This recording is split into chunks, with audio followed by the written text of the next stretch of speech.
그들 돕기에 수많은 단체들과 사람들이 도움의 손길을 보내었었지만 또 한편으로는 다음과 같은 일들도 있었습니다. 그 지역의 가게들과 많은 마트들, 상점들 가운데에서 많은 구호물품과 또 삶에 필요한 최소한의 생필품을 팔아야 되지 않겠습니까? 그런데 그때에 그들에게 판매했었던 그 생필품의 가격들이 적게는 5배, 또 많게는 10배 가까이 폭등해서 사람들에게 큰 논란이 되었었던 적이 있습니다. 그래야 해서 미국인들은 이들을 가리켜서 태풍 이후의 약탈자들이라는 별명을 붙여주기도 했었습니다. 누군가에게는 고통의 현실이 누군가에게는 비즈니스의 기회가 되고 누군가에게는 슬픔의 현실이 누군가에게는 행복한 기념이 되기도 한다는 사실을 세상 우리에게 보여주는 한 가지 사례가 아닌가 합니다. 여러분, 그렇습니다. 현실의 위기는 우리가 정말로 어떤 사람인지를 드러내주게 합니다. 우리가 무엇을 사랑하고 우리가 무엇에 관심이 있으며 우리가 무엇을 위해 살아가고 또 우리에게서 어떤 향기가 또 악취가 나타나는지 그 위기의 현실은 우리의 진면목을 보여주게 되죠. 오늘 예수께서는 산에서 내려오시면서 큰 무리가 소란스러워하고 있는 모습을 보게 됩니다. 그 중에 한 사람이 예수께 나와서 소리를 지르는 데에 그 이유가 어떠하였습니까? 자신의 외아들이 귀신 들려서 경련을 일으키고 고통을 겪고 공고한 시간을 보내고 있다고 합니다. 게다가 그것으로 끝나지 않고요, 예수의 제자들에게 이것을 고쳐주시오, 이 귀신을 쫓아내주시오 부탁하였건만 그들이 도무지 어떠한 일들도 해내지 못했다고 말합니다. 마치 하소연을 하듯이 고사질을 하듯이 그 얘기를 다 이루는 것이죠. 그때 예수께서 화를 내시면서 다음과 같은 말씀을 하십니다. 믿음이 없고 패역한 세대여, 내가 얼마나 너희와 함께 있으리요, 내가 얼마나 너희에게 참으리요.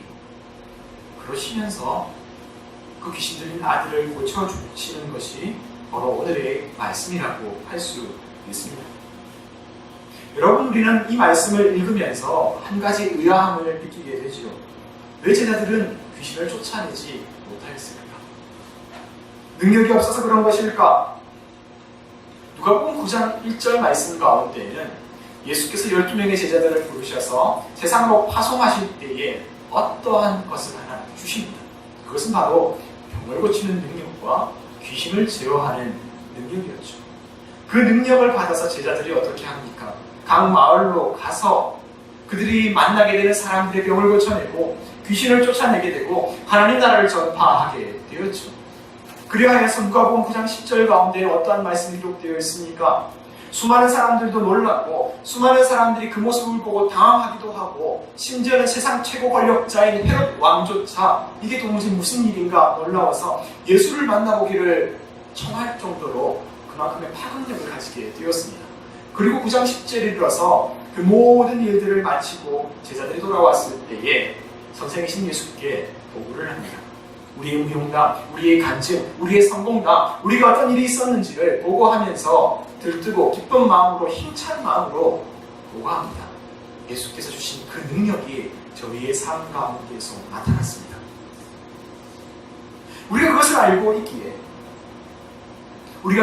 있기에 오늘 제자들이 귀신을 쫓아내지 못한 이 모습을 통해서 우리는 의아함을 보내게 되는 것이죠. 왜 그들은 갑자기 능력을 잃어버리게 된 것입니까? 그때의 당당함과 그때의 자랑스러움과 그때의 활력 넘치는 시간은 사라져버리고 왜 고개 숙이고 죄인 마냥 서 있는 것입니까? 도대체 무슨 일이 있었던 걸까요? 마가복음 가운데 오늘의 말씀과 매우 흡사한 말씀이 기록되어 있습니다. 그때의 제자들은 오늘의 말씀 가운데 기록되어 있지 않는 질문을 선생님께 드리게 되죠. 선생님, 왜 우리가 귀신을 쫓아내지 못하였습니까? 왜 우리에게서 능력이 나타나지 못하였습니까? 그때 예수께서 이렇게 대답합니다. 기도 외에는 이러한 유가 나타날 수 없느니라.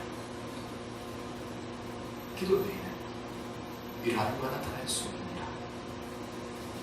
그런데 여기서도 우리가 또 질문하게 되죠. 왜 그렇다면 누가복음에는 이미 중차대한 말씀을 기록하지 않았던 걸까요? 누가복음보다 먼저 쓰여진 것이 마가복음 아니겠습니까? 누가는 분명히 마가복음의 기록을 알고 있었고 예수님께서 하셨던 이 부분들에 대해서 다 알고 있었음에도 불구하고 성경을 기록할 때에 하나님께서 누가를 통해서 다른 방식으로 이 사건의 메시지를 풀어나가게 하십니다. 또한 이런 생각도 해보게 되지요. 과연 그들이 정말로 기도하지 않았습니까? 물론 진짜 경건해져서 기도 안 했을 수도 있습니다. 우리도 가끔씩 그렇지 않습니까? 오히려 일이 잘 될 때, 뭔가 잘 풀릴 때에 뭔가 이제 되었구나 만족할 때의 기도의 시간이 조금 더 줄어들게 되는 모습들을 우리가 발견합니다. 그런데 유대인의 경우에 어려서부터 죽을 때까지 유대인의 율법과 전통에 의해서 하루 3번 3시, 6시, 9시에 그가 어디에 있든지 특별히 예루살렘에 있으면 성전에 올라가서 기도하는 것이 그들의 습관이었기 때문에 과연 그들이 기도의 시간을 갖지 않았을까 하는 데는 의문을 가지게 되죠. 그렇다면 우리는 바로 이 대목에서 왜 이 제자들이 능력을 나타내지 못했는가? 왜 귀신을 쫓아내지 못했는가? 또한 기도하지 않는 것, 기도에 대한 문제에 대해서 우리는 질문을 던질 수밖에 없을 것입니다. 자, 우리가 오늘 누가복음의 말씀을 살펴보면서 그 질문 가운데로, 그 주님의 대답 가운데로 들어가도록 하겠습니다.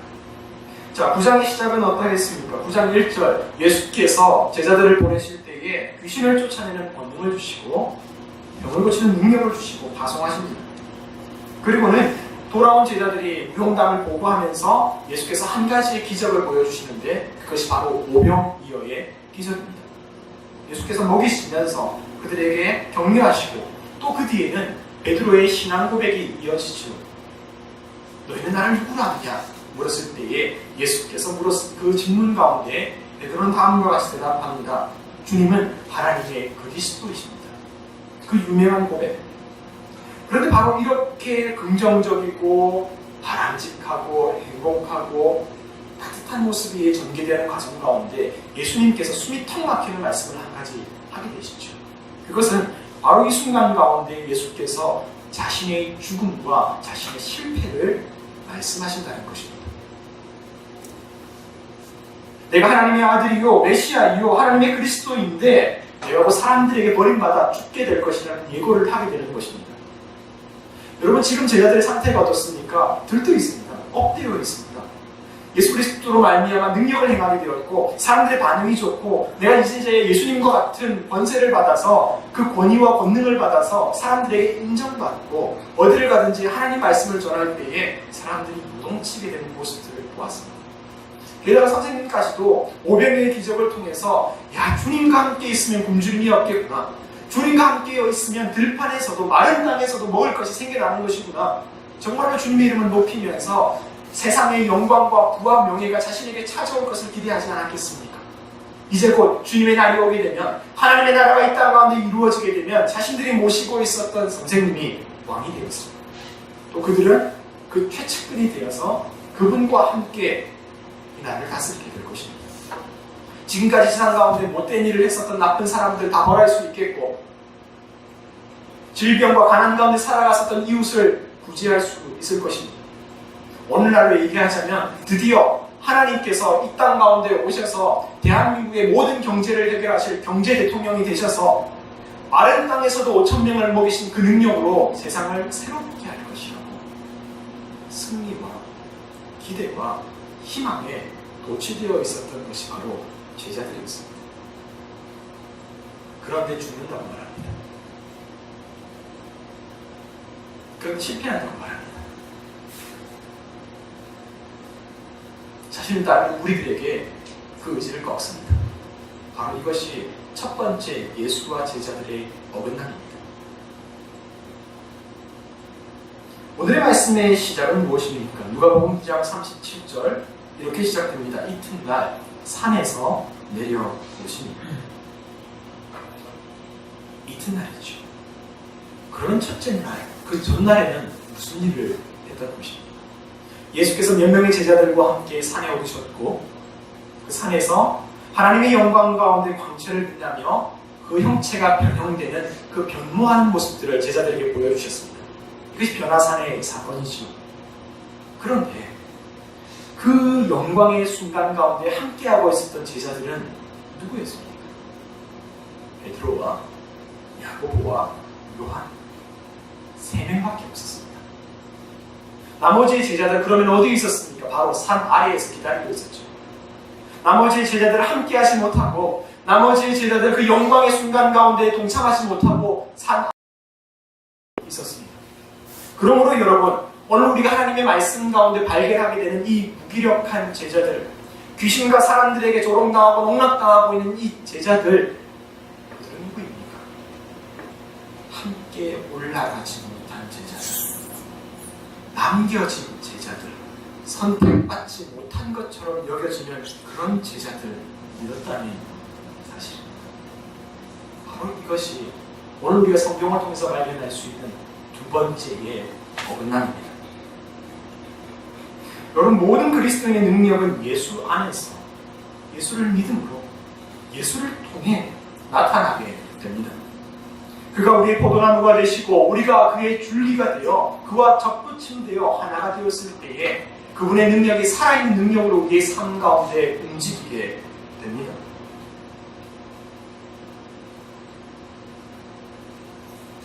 그런데 남겨진 제자들에게는 이 두 가지의 어긋남이 있었죠. 그들의 기대와 예수 그리스도의 기대가 달랐고 그들이 바라보는 미래와 예수님께서 바라보는 미래가 달랐습니다. 그들의 생각과 그들이 원하는 것과 예수께서 바라보시고 걸어가시고 나아가는 길이 달랐습니다. 뜻이 달랐다는 것입니다. 기대가 달랐다는 것입니다. 게다가 또 한 가지 무엇입니까? 그들은 스승과 함께 산에 올라가지 못했다고 하는 서운함과 상실감과 그 마음의 아픔으로 자괴감이 그들을 붙잡고 있지 않았겠습니까? 우리가 거리가 멀어도, 우리가 다른 곳에 있어도, 우리가 다른 일을 하고 있어도 한 마음과 한 뜻과 같은 생각으로 나아간다면 우리는 하나로 이어져 있음을 알게 됩니다. 우리가 가족이라고 해서 항상 같은 곳에 살겠습니까? 우리가 가족이라고 해서 항상 같은 지역에서 살 수 있겠습니까? 그러나 떨어져 있을지라도, 머나먼 나라에 살지라도 가족을 향한 애틋한 사랑과 가족의 정체성과 가족의 정서와 가족의 의식과 가족의 마음을 가지고 있으면 우리는 한 가족이 되는 것 아니겠습니까? 그렇죠. 그런데 오늘 제자들은 그들의 마음과 뜻이, 그들의 육신이 그들의 선생과 분리되어 있음을 우리는 발견하게 됩니다.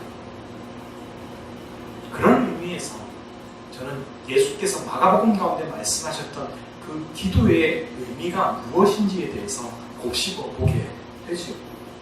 여러분, 기도가 무엇입니까? 조용히 앉아 있으면 기도를 드리는 겁니까? 기도 시간에 눈을 감고 있으면 기도를 드리는 겁니까? 소리를 크게 외치고 내가 필요한 것을 하나님께 많이 말하게 된다면 그것이 기도하는 것입니다. 그럼 기도가 무엇입니까? 하나님께 우리의 뜻과 우리의 생각과 우리의 아픔과 우리의 결핍과 우리의 필요와 이 모든 것들을 아뢰면서 전하는 것으로 끝나지 않고 이 마음을 전하면서 우리 안에 있는 이 마음을 함께 비워내는 것입니다. 전하기만 하면서 이 마음을 그대로 살고 있으면 우리는 이 생각과 이 뜻 가운데 지배되어 있는 삶에서 벗어날 수가 없습니다. 그러나 이 생각을 하나님께 전하면서 그래서 비워내는 겁니다. 그리고 그 동시에 무엇으로 이 안을 채우겠습니까? 하나님께서 주시는 하나님의 말씀, 하나님의 뜻, 하나님의 응답을 이 내면 가운데 체험으로 인하여서 우리의 이전의 생각은 비워내게 되고 우리의 영혼은 하나님의 뜻으로 새로워지는 비움과 체험의 시간을 갖는 것, 그리고 이 시간을 통해서 하나님과 우리의 삶이 하나가 일치되어져 가는 연합의 과정을 겪는 것, 나는 포도나무로 너희는 가지. 그 일치 시간을 마련하는 것이 기도가 아니겠습니까? 그리고는 그 시간 가운데에서 우리를 얽매이고 우리를 부어잡고 있던 모든 것들로부터 자유하게 되며 하나님의 능력을 품게 되는 시간을 맞이할 수 있지 않겠습니까? 그래서 예수님께서 말씀하셨습니다. 누가 내 어머니요 내 혈육이냐. 내 아버지의 뜻을 알고 행하는 이가 어머니요 형제라. 여러분, 제자들은 기도의 형식이 부족한 것이 아니라 예수와의 일체감이 부족한 것이 아니었겠습니까? 종교적 행위와 습관은 여전하였지만 그들의 마음은 콩밭에 가 있는 것이 아니었겠습니까? 4세기 로마의 황제인 콘스탄티누스라고 불리우는 황제는 로마 제국의 오랜 기독교 박해를 끝낸 사람입니다. 그리고는 기독교를 로마의 정식 종교로 인정하여서 대표적인 신앙의 군주요, 신앙심이 투철하고 참 칭찬받는 기독교 황제로 잘 알려져 있는 사람입니다. 심지어는 전쟁에 나갈 때에도 그의 군대 가운데 병사들의 갑옷과 그 방패 가운데 어떠한 조치를 취했냐면 십자가 문양을 그려넣게 합니다. 그래서 전쟁에 나갈 때마다 마치 오늘날 우리가 십자가 목걸이를 메고 다니고 자동차 앞면에 십자가 목걸이를 걸어놓고 어떤 상징들을 해놓는 것처럼 모든 전쟁의 어떤 무기들과 어떤 갑옷들과 방패들 가운데 십자가를 다 문양을 넣으면서 어떠한 꿈을 꾸었냐면, 하나님 우리 군대를 보호해 주십시오. 하나님 우리에게 승리를 주십시오. 우리가 이렇게 하나님의 병사인 것을 드러내며 살아갑니다. 우리에게 승리를 주십시오 하며 지냈습니다. 그런데 여러분, 어쩌면 발칙하게 여겨질 수도 있겠지만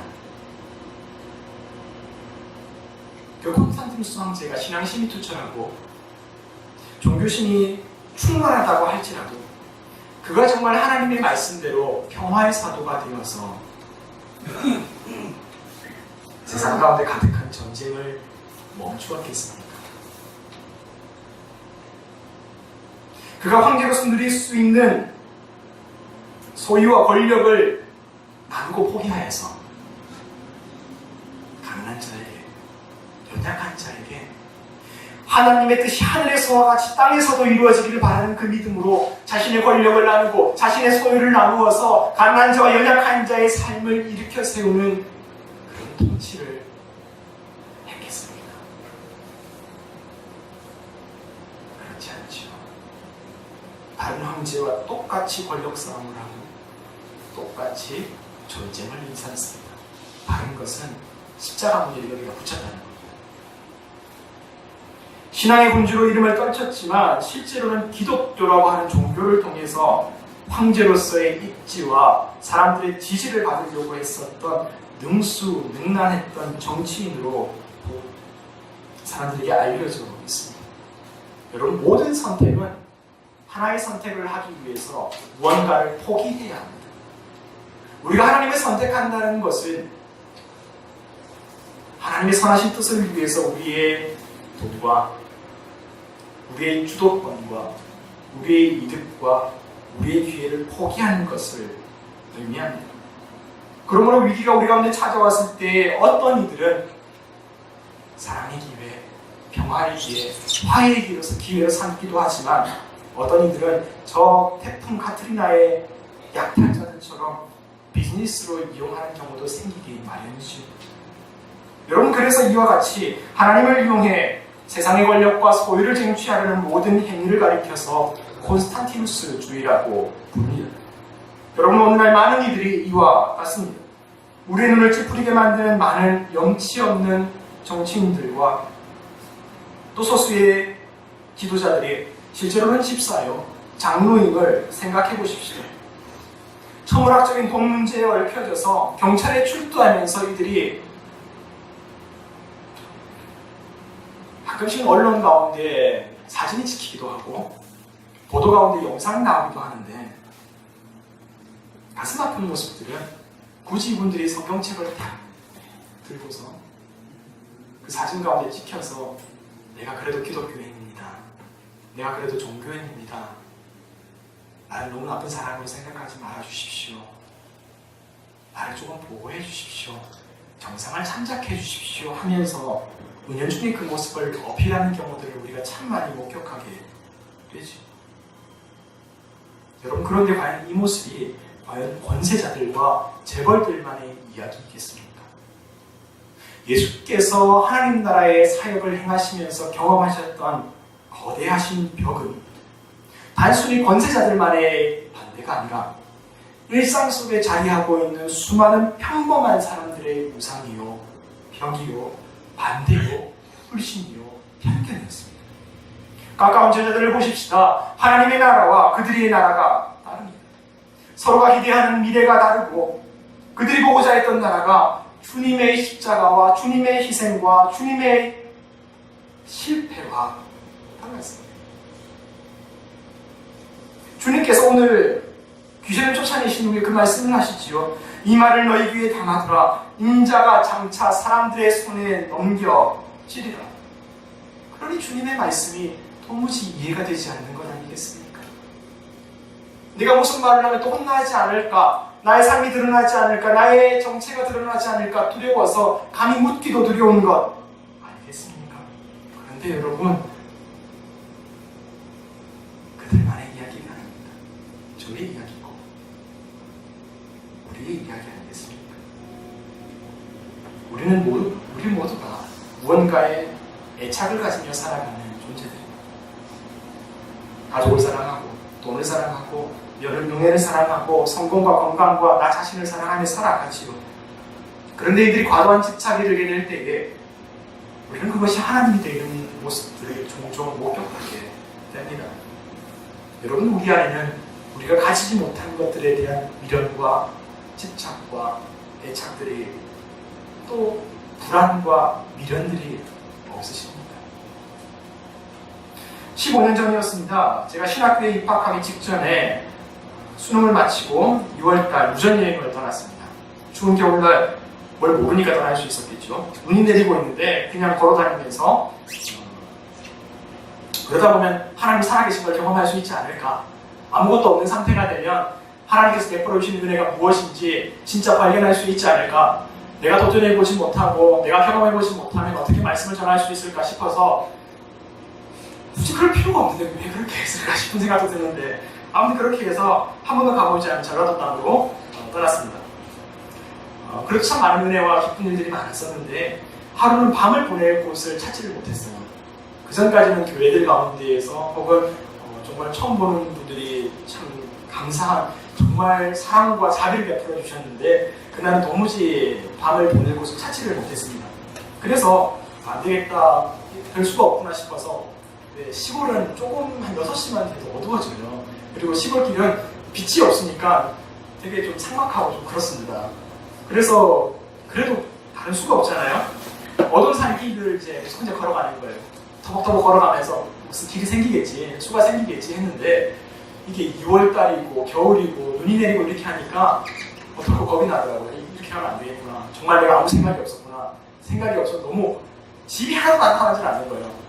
주위에 다 산이고 원이고 밭이고 뭐 이렇게 하면서 빛도 없고 이렇게 하다 보니까 안 되겠다. 방법을 찾아야겠다 하면서 무슨 생각을 했냐면 평소 같았으면 제가 히치하이킹을 해서 이동을 했을 텐데 어두우니까 차가 없지 않습니까? 시골이고 하니까. 그래서 돈도 없는 상태에서 그냥 지나가는 마을버스를 붙잡고 제가 탔습니다.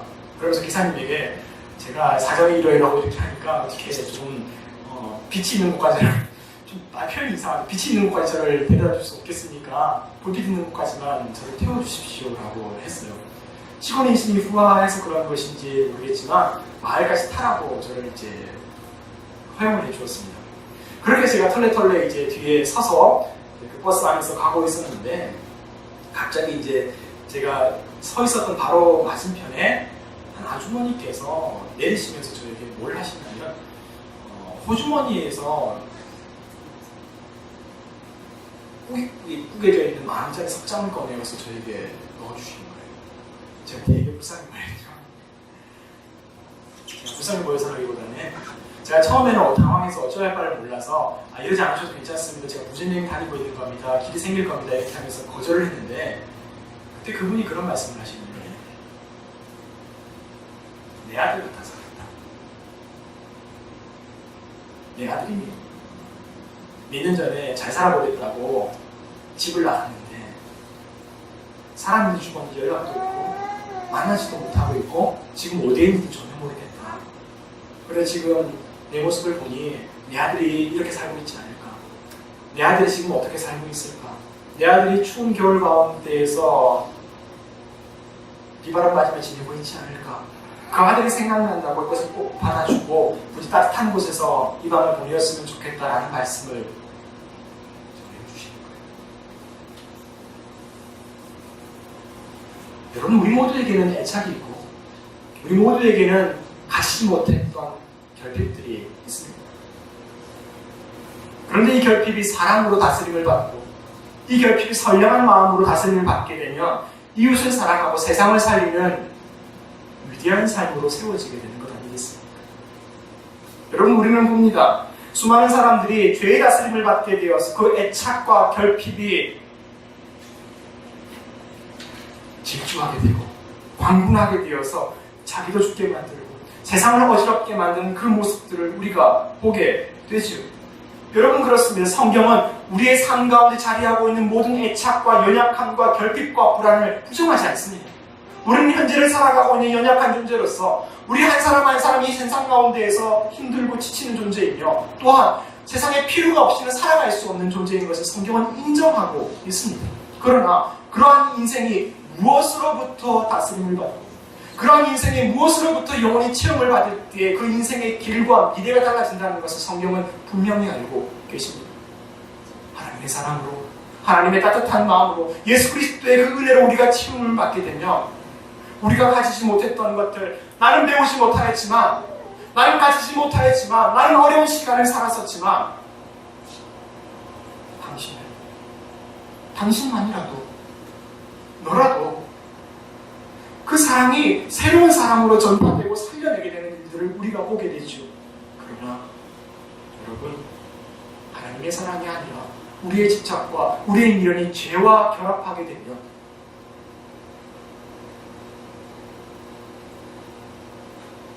죽음의 길을 걸어가게 됩니다. 여러분, 죽음과 심판이 너무 멀고 먼 이야기라고 생각하지 마십시다. 천국은 머나먼 이야기요, 죽음도 머나먼 이야기라고 생각하지 마십시다. 이미 죽어가는 인생이 있고 이미 살아있으나 죽은 것처럼 보이는 인생이 있고 죽어도 영원히 살아있는 것처럼 사람들에게 알려지고 살아 움직이는 인생들이 있다는 것을 우리는 알고 있습니다. 오늘 예수께서 보여주신 그 모습은, 산에서 내려오신 예수님의 모습은 마치 출애굽기 34장에 기록되어 있는 모세가 시내산에서 하나님을 만나고 내려오는 그 모습과 무척이나 흡사합니다. 모세가 시내산에서 그 10개의 계명을 받고 내려왔을 때에 백성들은 어떠한 모습을 하고 있었습니까?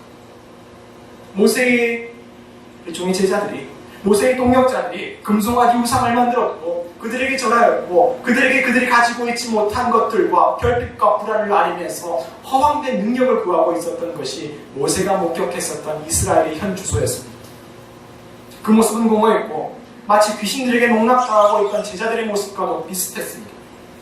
그때의 모세는 분노하였지만 더 큰 하나님의 분노가 그들 가운데 임할 것이라는 것을 모세가 보았습니다.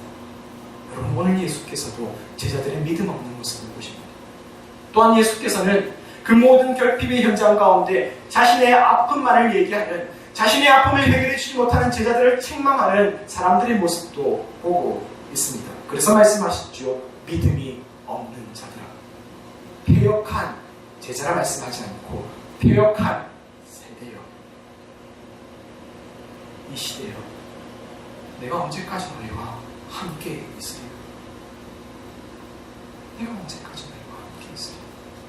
우리 주님께서는 하나님을 떠난 제자들, 권세자들, 누군가만이 아니라 하나님을 떠난 이 세상이 결국 하나님의 진노를 결코 피할 수 없으리라는 사실을 알고 계셨습니다. 알고 계셨어요. 출애굽기 34장 가운데 시내산에서 금송아지를 만든 백성 가운데에 하나님의 진노가 임하였습니다. 내가 이 백성을 멸하리라, 내가 이 백성을 심판하리라 말씀하였을 때에 하나님 앞에 모세가 섭니다. 그리고 말씀하시죠. 하나님, 이 백성을 불쌍히 여겨주십시오. 하나님의 백성을 불쌍히 여겨주십시오. 나를 생명책에서 지우는 한이 있을지라도, 내가 죽는 한이 있더라도 하나님 이들을 불쌍히 여겨주십시오. 하나님께서 이들을 구원해내겠다고 약속하지 않았습니까? 이들을 살려내겠다고 약속하지 않았습니까? 하나님의 언약이 아브라함으로부터 야곱과 이삭과 모든 그들의 후손까지 이어져 내려오고 있지 않습니까? 하나님 기억해 주십시오. 그 모든 진노의 대가가 필요하다면 제가 지겠습니다. 그것이 모세의 고백이었죠.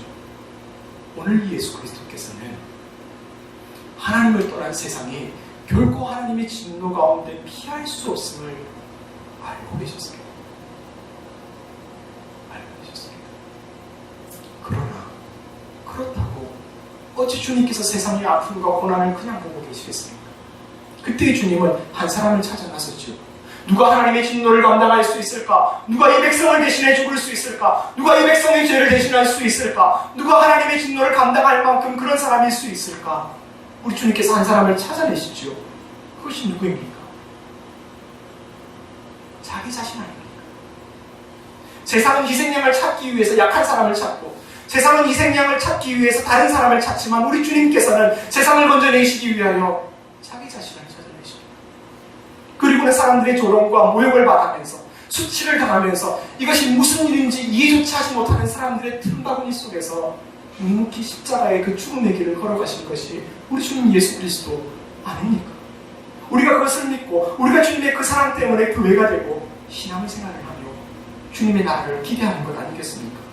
오늘 주님께서 제자들에게 말씀하신 것, 그것은 무엇이죠? 내가 결국 하나님의 그 진노를 끌어안고 내가 너희를 사랑하는 그 마음으로 희생의 제물이 되어야겠구나 결단하시는 그 고백이었습니다. 그 모습 가운데 제자들을 바라보니 내가 너희를 세상에 보내는 것이 양떼를 이리 가운데 보내는 것처럼 불안하구나. 내가 너희를 세상에 보내는 것이 흔들리는 갈대처럼 가슴 아프구나. 그러니 오늘 주님의 말씀이 어떻게 다가오십니까? 책망입니까? 제자를 버리겠다는 것입니까? 그렇지 않습니다. 어머니와 자식을 떠날 수밖에 없는 어미의 심정으로 우리 주님께서 제자들에게 말씀하죠. 여러분, 주님의 사랑이, 주님의 그 마음이 오늘 여러분에게는 어떻게 찾아오십니까? 말씀을 마무리하고자 합니다. 우리의 불안하고 결핍된 내면이 죄와 만나면 죽음으로 향합니다. 그러나 예수의 사랑을 경험하면 생명을 살리는 존재가 될 줄을 믿습니다. 하나님께서 아담과 하와를 부르셔서 최초의 사명을 주셨을 때를 기억하십니까? 너희는 생육하고 번성하라. 그리고 이 모든 것을 잘 다스리라.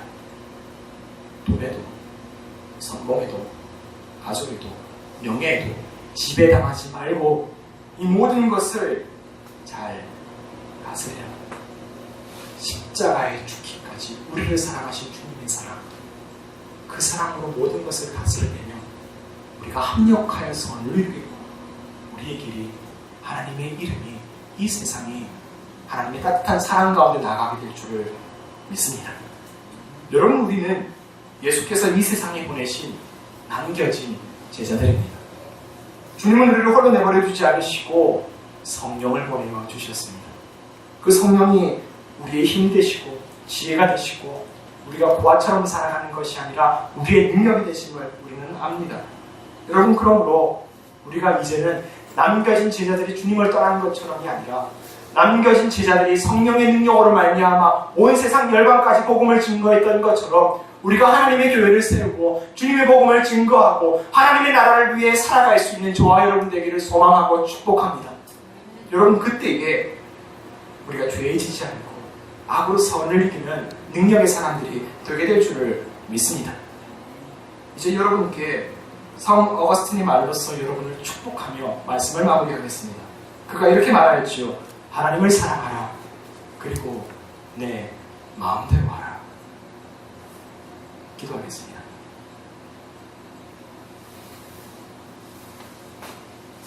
사랑의 주님,